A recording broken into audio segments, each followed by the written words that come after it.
Doctor ने कह दिया घर ले जाओ, इनकी अंतिम सांसें चल रही है, सेवा करो। मालूम पड़े 2 साल निकल गए, 4 साल निकल गए।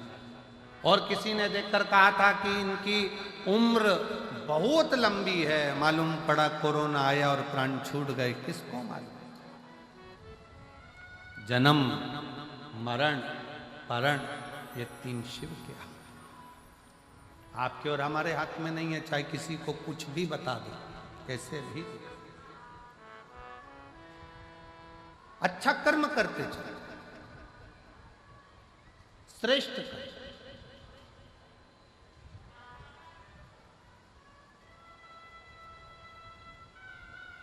शिव कथा कर रही है, भगवान शंकर का चरित्र करा है, शिव महापुराण की कथा कर रही है। समय बताकर नहीं आएगा, सांप बताकर नहीं आएगा, संपत्ति बताकर नहीं आएगी, समय बताकर नहीं जाएगा, सांप बताकर नहीं जाएगा, संपत्ति बताकर नहीं जाएगी कि कब जा रही है, कब आ रही है, कैसे आ रही है, कैसे।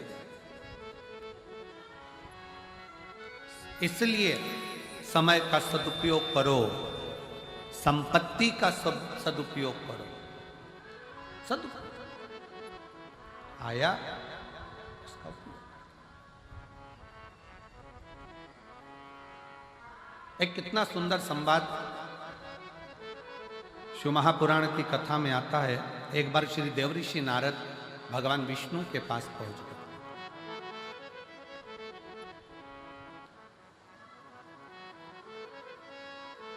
श्रीमन नारायण, श्रीमन नारायण, श्रीमन।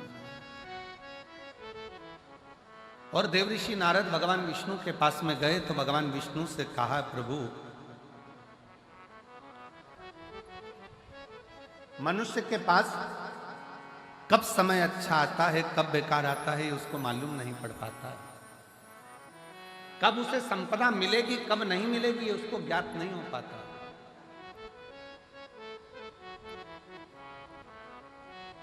बस केवल मानव मानव दिखता है, पर उसकी जिंदगी में कब बदलाव आता है ये मालूम नहीं पड़ पाता है। तो भगवान विष्णु के चेहरे पर हंसी आ गई। भगवान ठाका लगाकर हंस, मुस्कुरा।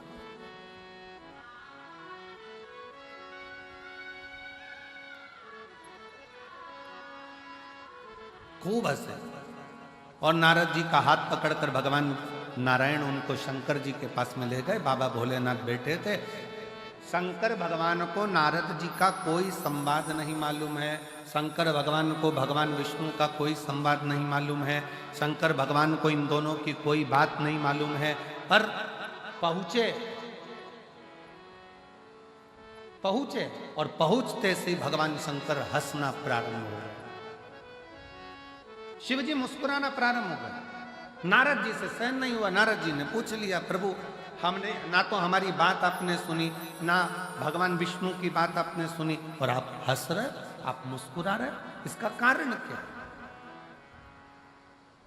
भगवान शंकर ने कहा, नारद, मैं जानता हूं कि तुम क्या पूछना चाहते हो, कि संसार सागर में सब एक जैसे नजर आते हैं, पर ना जाने किसका ग्रह, किसका समय कब बदल जाए और कौन कहां बैठ जाए, इसका भरोसा नहीं किया जा सकता। इसका भरोसा नहीं किया जा सकता।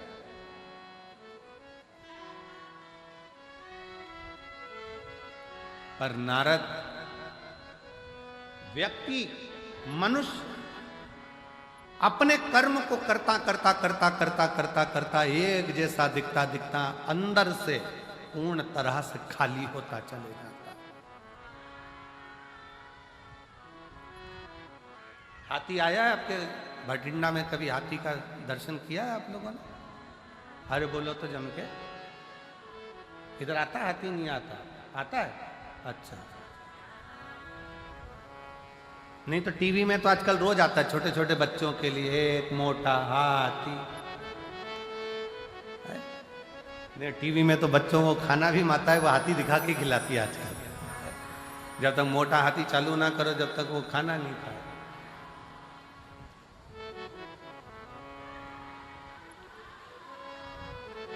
हाथी देखा होगा।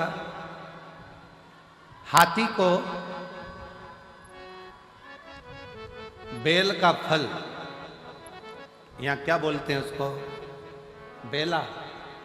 हाथी को अगर बेल का फल दे दिया जाए खाने के लिए तो हाथी उसको फोड़ के खाता है क्या? जम के बोलो जरा। नहीं, हाथी क्या करता है, उस बेल के फल को सूंड में लेकर मुख में उतार कर पेट में रख ले।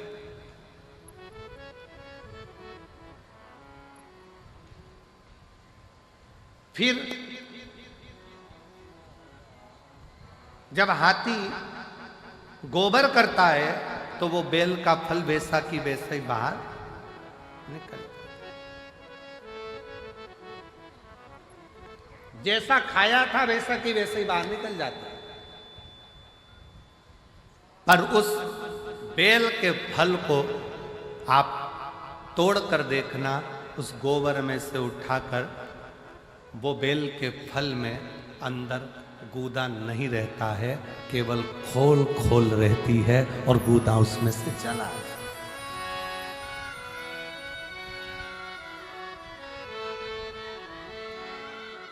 बेल का फल वैसा की वैसा ही। हाथी को जो बेल का फल तुमने खिलाया, बेल फल जो तुमने खिलाया, वो बेल फल हाथी ने खाया। खाने के बाद हाथी उस बेल के फल को खा लिया, गोबर में वो बेल वैसा की वैसा ही जैसा तुमने खिलाया था, 1 दिन 2 दिन में वो निकल गया।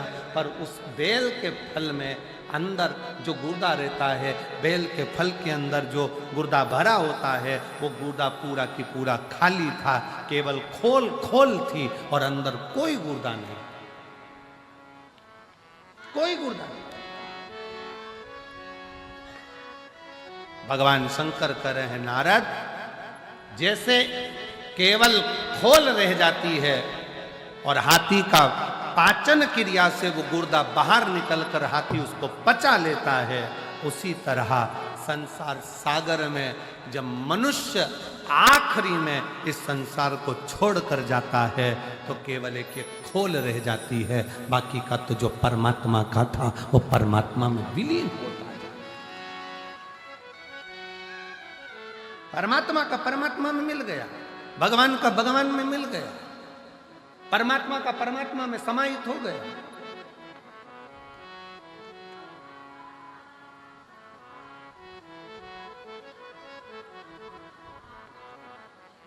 एक बेलपत्री में, एक बेलपत्र में,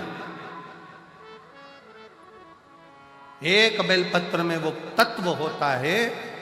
अगर शंकर पर चढ़ी हुई बेलपत्र को आप खा रहे हो तो उस बेलपत्र में वो फल होता है कि आपके शरीर के जितने रोग हैं, चाहे वो बीपी हो, चाहे शुगर हो, चाहे थायराइड हो, चाहे सोराइसिस हो, जो भी बीमारी है शरीर, धीरे। हाँ, कई लोगों को बेलपत्र खाने पर जीवान में छाले आ जाते हैं, किसी किसी को बेलपत्र खाने पर जीवान तोरी तोरी हो जाती, हारमोनियम।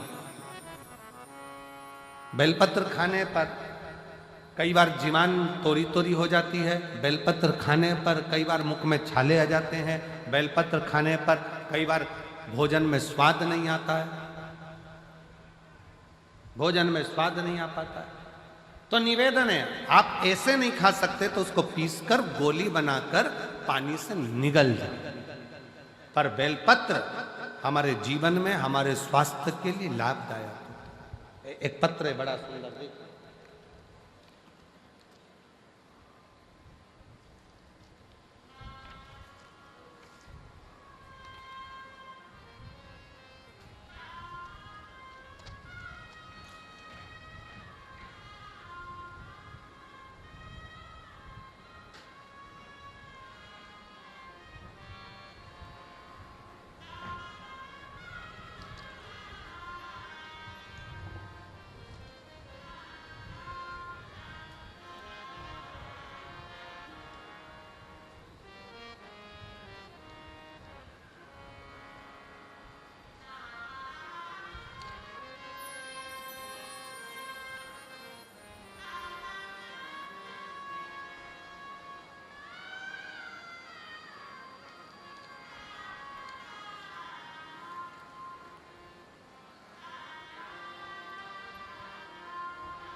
पहले तो मैं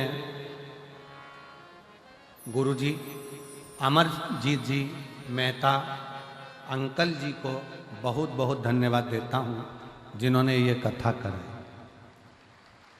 मेरा नाम दिव्या है, मैं भटिंडा की रहने वाली